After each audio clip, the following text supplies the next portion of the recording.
10 দিন রোজা রাখলে 10টা ফজিলত পাওয়া যাবে। 1 নম্বর, ওই ব্যক্তির হায়াতের মধ্যে আল্লাহ বরকত দিয়ে দিবে, সুবহানাল্লাহ। কম সময়ের ভিতরে ইনকাম বেশি হবে, কম সময়ের ভিতরে সম্মান বেশি পাবে, কম সময়ের ভিতরে অসুস্থতা আসবে না, কম সময়ের ভিতরে আনন্দ বেশি হবে, কম সময়ের ভিতরে 100 বছর যে হায়াত পাইয়া যা কাম করছে 50 বছরের হায়াতের মধ্যে এর চেয়ে বেশি কাজ করে ফেলাইছে। বুঝবেন হায়াতের সময়টার মধ্যে বরকত হয়েছে। আপনি 1 ঘন্টা ইনকাম করছেন 5,000 টাকা, আরেকজনের সকালে গেছে অফিসে, বিকাল পর্যন্ত আনছে 500 টাকা, তাহলে আপনার অল্প সময়ের ভিতরে আল্লাহ বরকত দিছে। এটা আবার সোদে গোসে না, হালাল তরিকায়। 2 নম্বর, জিলহজ মাসের 10টা রোজা রাখলে মানে 9টা রোজা রাখলে তার সম্পদের মধ্যে আল্লাহ বরকত দিয়া দেন, সুবহানাল্লাহ। সম্পদের মধ্যে বরকতটা কেমন আমি একটা উদাহরণ দিই। আপনি এক জায়গায় 2 কাঠা জায়গা রাখছেন, 3 বছরে বাড়ছে 2 কাঠা জায়গা, মনে করেন 5 লাখ করে 10 লাখ দিয়ে রাখছেন। এই 10 লাখে 3 বছরে দেখা যায় 12 লাখ টাকা বাড়ছে। 2 কাঠা জমিনে দেখা যায় 2 লাখ টাকা বাড়ছে। আপনি চাচাতো ভাই, আপন ভাই আরেক জায়গায় 2 কাঠা জায়গা রাখছে 10 লাখ টাকা দিয়ে, 10 লাখ টাকা কোনো না কোনো ক্রমে রাস্তার পাশে পড়ে গেছে, মিল ফ্যাক্টরি ইন্ডাস্ট্রির কাছে পড়ে গেছে, 2 কাঠার জায়গার দাম বাড়ছে 20 লাখ টাকা। আপনি এই টাকা দিয়ে এই মাসের ভিতরে একটা জায়গা রাখছেন, আপনার 3 বছরে বাড়ছে জায়গাটার দাম ভ্যালুটা 2 লাখ টাকা, আর বাড়ছে 20 লাখ টাকা। তাহলে সম্পদের মধ্যে আল্লাহ বরকত দিয়ে দিছে। আপনিও বিদেশ গেছেন জানুয়ারি মাসে, আপনার ফুফাতো ভাই বিদেশ গেছে জানুয়ারি মাসে, আপনি গিয়া 6 মাস পর্যন্ত চাকরি পান না, কাজই পান নাই, আকামা পান নাই, দেশের তে টাকা নিয়ে ভাত খাইছেন। আর আপনার খালাতো ভাই ফুফাতো ভাই একই টাইমে বিদেশ গেছে, যেই দিন গেছে এর পরের দিন চাকরিতে ডিউটি ভাইয়ে গিয়ে 50,000 টাকা বেতন, এরপরে ওভার টাইম আরো 20-30,000 টাকা। মানে হায়াতের মধ্যে সম্পদের মধ্যে বরকত হয়ে গেছে। আল্লাহ পাক কোনো না উসিলা তাকে দিয়ে দিছে। একটা উদাহরণ আমি মাত্র দিলাম আর কি। হায়াতের মধ্যে বরকত দেয়, সম্পদের মধ্যে বরকত দেয় জিলহজ মাসের এই 10টা রোজা রাখলে। 3 নম্বর, পরিবারের মধ্যে বরকত দেয়। পরিবারের বরকতটা কেমন? রসুল বলছেন তাসাওয়াদুল ওয়াদুদুল ওয়ালুদ ফাইন্নী মুকাসিরুম মিনাল উমামি।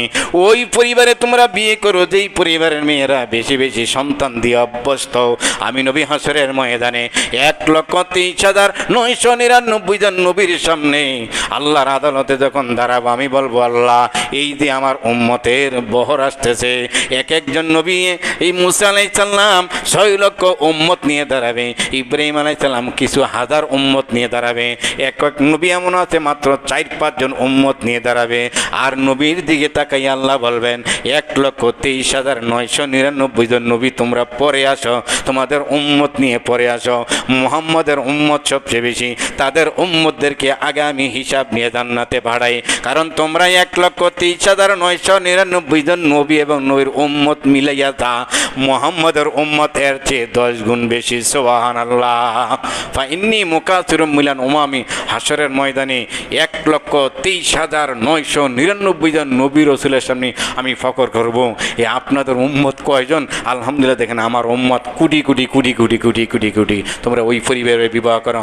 তো পরিবারের মধ্যে বরকত, ছেলে কথা শুনে, মেয়ে কথা শুনে, বউ পকেট থেকে টাকা চুরি করে না, মানে বউ কথা শুনে আপনি যখন মানে পরিবারের দিক দিয়ে আপনি শান্তিতে আছেন। ছেলে মেয়েও 4-5 জন আছে, মানে মোট কথা পারিবারিক দিক দিয়ে আপনি সন্তুষ্ট সুখী, এমন হইলে বুঝবেন যে পরিবারের মধ্যে বরকত হয়েছে। আর পরিবারের ছেলে একটা বা মেয়ে একটা, এইটাই হয়েছে গাঞ্জাখোর, আপনার দুনিয়ার শান্তি নেই।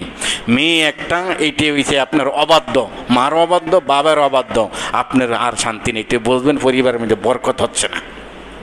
বা ছেলে মেয়ে কম, তাতেও বুঝবেন পরিবারের মধ্যে বরকত হচ্ছে না। তো জিলহজ মাসের এই 10টা রোজা রাখলে রসুল বলছেন এই 10টা বরকত হয়। 3 নম্বর, পরিবারের মধ্যে বরকত হয়। 4 নম্বর, আল্লাহ রাব্বুল আলামিন গুনাহগুলা সহজ শর্তে মাফ করে দেয়।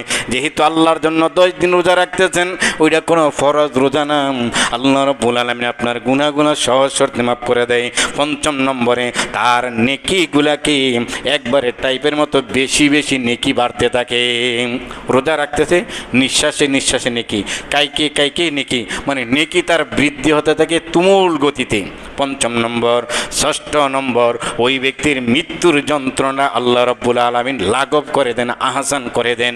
মৃত্যুর সাকরাতুল মৃত্যু, সাকরাতুল মউত, মৃত্যুর যে একটা কষ্ট, নবীজি বলছেন একটা বকরিকে জবাই না কইরা এই বিলির দিয়া চাকু দিয়া যদি তার মাথা থেকে নিয়ে পা পর্যন্ত ছিল্লা, তার চামড়াটা ছিললে ওই বকরিটার যেই পরিমাণ কষ্ট হয়, একটা মানুষের ভিতর থেকে রুহুটা টিপি টিপি টিপি টিপে হাত দিয়া পাও দিয়া যেখান দিয়া মুখ দিয়া পায়খানা রাস্তা দিয়া যেই কোনো জায়গা দিয়ে রুহুটা বাইর করতে এর চেয়ে বেশি কষ্ট হয়। বকরি জবাই না করিয়া ছিললে কেমন কষ্ট হবে, এর চেয়ে বেশি কষ্ট হয় রুহু বের হতে। তো যে ব্যক্তি জিলহজ মাসের 10টা রোজা রাখে তাহার রুহুটা বের করতে আহসানের সাথে, মানে আরামের সাথে তার রুহুটা বের হবে। ৬, ৭ নম্বর, আল্লাহ রাব্বুল আলামিন ওই ব্যক্তির অন্ধকার কবরটাকে আলোকিত নূরে নূরান্বিত করে দিবেন। কবর একটা কবর বলে আনা বাইতু জুলমাম, আমি কবর একটা অন্ধকার ঘর। কবরে যদি তোমরা আলোকিত অবস্থায় থাকতে চাও, দুনিয়া থেকে নূর আলো নিয়ে আসো। দুনিয়ার নূর এবং আলো হইল তেলাওয়াত, নামাজ, জিকির, দান, সদকা। তাহলে 7 নম্বরে জিলহজ মাসের এই রোজা গোড়া রাখলে অন্ধকার কবর তার জন্য আল্লাহ পাক আলোকিত করে দিবেন। 8 নম্বরে হাসরের ময়দানে তার আমল নামার পাল্লাটা এই শুধু জিলহজ মাসের 10টা রোজা রাখার কারণে আমল নামার নেকের পাল্লাটা ভারী করে দিবেন, সুবহানাল্লাহ বিহামদি। 9 নম্বরে জাহান্নাম থেকে তাকে মুক্তি দিয়ে দিবেন। 10 নম্বরে জান্নাতের সুউচ্চ স্থানে তার মকাম বানিয়ে দিবেন। জোরে বলি সুবহানাল্লাহ। এই 10 দিন রোজা রাখলেই 10টা সওয়াব পাওয়া যাবে। পেয়ারে হাজিরিন, আসুন আমরা জিলহজ মাসের রোজাগুলো রাখবো। আসুন আমরা কুরবানি যাদের উপর ওয়াজিব, কোনো তায়না বানা না দিয়ে কুরবানি করে ফেলবো। হক গরি হক বকরি যেটা হোক করে ফেলবো, নিয়ত খালেজ করে ফেলবো। কুরবানির হালাল টাকা দিয়ে কুরবানি দেওয়ার চেষ্টা করব। হারাম সোদের গোশের টাকা দিয়া, জবরদস্তির টাকা দিয়া, মানুষের হক নষ্ট করিয়া, বোনের জমিন দখল করিয়া, ভাইয়ের জমিন নিজের নামে উঠাইয়া এমন টাকা দিয়ে আমরা কুরবানি দেব না, তাহলে কুরবানি হবে না। কুরবানি একমাত্র লিল্লাহিয়াতের জন্য। মাল আজাহিয়া ইয়া রাসূলুল্লাহ, রসুলকে জিজ্ঞাসা করতে কুরবানি এটা কি, ঈদুল আজহা এটা কি? মাল আজাহিয়া ইয়া রাসূলুল্লাহ, ক্বালা রাসূলুল্লাহ সাল্লাল্লাহু আলাইহি সাল্লাম হাযা সুন্নাত আবিকুম ইব্রাহিম, এটা আমার প্রত্যেক পিতা ইব্রাহিম আলাইহিস সালামের আদর্শ, সুন্নতরা পালন করলাম। তা ইব্রাহিম আলাইহিস সালাম, ইসমাইল আলাইহিস সালাম, হাবিল কাবিল থেকে আদম আলাইহিস সালাম থেকে যে কুরবানির রীতি নিয়ে এসেছে, এটা আমারও দুপুরে আল্লাহ যেখানে ইসমাইল আলাইহিস সালামের জবাইয়ের ঘটনা আমরা যেটা বলতাম, লম্বা ঘটনা, আগামী জুমায় বলবো যে ইসমাইল আলাইহিস সালামকে কীভাবে জবাইয়ের ইতিহাস এসেছে। সূরাতুস সাফফাতের 102, 3, 4, 5 নং আয়াতে ইসমাইল আলাইহিস সালামকে কীভাবে জবাই করতে নিয়েছিলেন, শয়তান কোন জায়গায় মিনা বাজারে ধোঁকা দিয়েছিল, মিনা বাজারে শয়তানকে কীভাবে পাথর নিক্ষেপ করেছিল, ইতিহাস সূরাতুস সাফফাতের 23 নং পারায় 102, 3, 4, 5 নং আয়াতে বিস্তারিত আলোচনা আসছে। আমরা আজকে শুধু আলোচনা করেছি সূরাতুস সাফফাতের 99, 100 নং আয়াত। ইব্রাহিম আলাইহিস সালাম দোয়া করতেন, নেককার সন্তান আইছে, নেককার সন্তান। আর এই কুরবানিটা ইব্রাহিম আলাইহিস সালাম থেকে আমরা ইসমাইল আলাইহিস সালাম থেকে পেয়েছি। রব্বে কারীম আমাদের সকলকে কুরবানি করে, কুরবানির পশুর মধ্যে যে যতগুলো পশম আছে, কুরবানির দিন সবচেয়ে নফল আবাদতের ভিতরে উত্তম আবাদত হইল কুরবানির দিন যেই জন্তুটা কুরবানি দিবে, ওই কুরবানির পশুর গায়ে যতগুলা পশম আছে এতগুলা পরিমাণ নেক আমল ওই কুরবানি দাতার আমল নামে লেখা হবে। সুবহানাল্লাহ। কুরবানির পশু হৃষ্টপুষ্ট তাজা চাইয়া দেওয়া উচিত, যাতে করে দেখতে সুন্দর, ভালো, নিজের তৌফিক অনুযায়ী সবচেয়ে ভালোটা কুরবানি দেওয়া সুন্নত। আমরা চেষ্টা করব ভালোটা কুরবানি দেবে। এমন গরু কুরবানি দেওয়া জায়েজ নেই যে কুরবানির জায়গা পর্যন্ত হাইটটা যাইতে পারে না, এত দুর্বল, এত বুড়া বা এত পাও ভাঙ্গা, এমন নিকৃষ্ট, মানে একবারে দুর্বল জানোয়ার দিয়ে কুরবানি দিলে কুরবানি হবে না। কুরবানি একমাত্র লিল্লাহিয়াতের জন্য। আল্লাহ সূরাতুল আনামের ভিতরে সম্ভবত আয়াতরা আল্লাহ পাক বলে দিয়েছেন, লা ইয়ানালুল্লাহু লুহুমুহা ওয়ালা দিমাউহা ওয়ালাকিন ইয়ানালুহুত তাকওয়া মিনকুম, তোমাদের গরুর হাড়, মাংস, গোশত, চামড়া, রক্ত এগুলো আল্লাহর কাছে যায় না। তোমাদের মনের ভিতরে যে খোদা ভীতি, তাকওয়াটা, আল্লাহর জন্য কুরবানি করছো কিনা, ওই জিনিসটাই একমাত্র আল্লাহর কাছে যায়।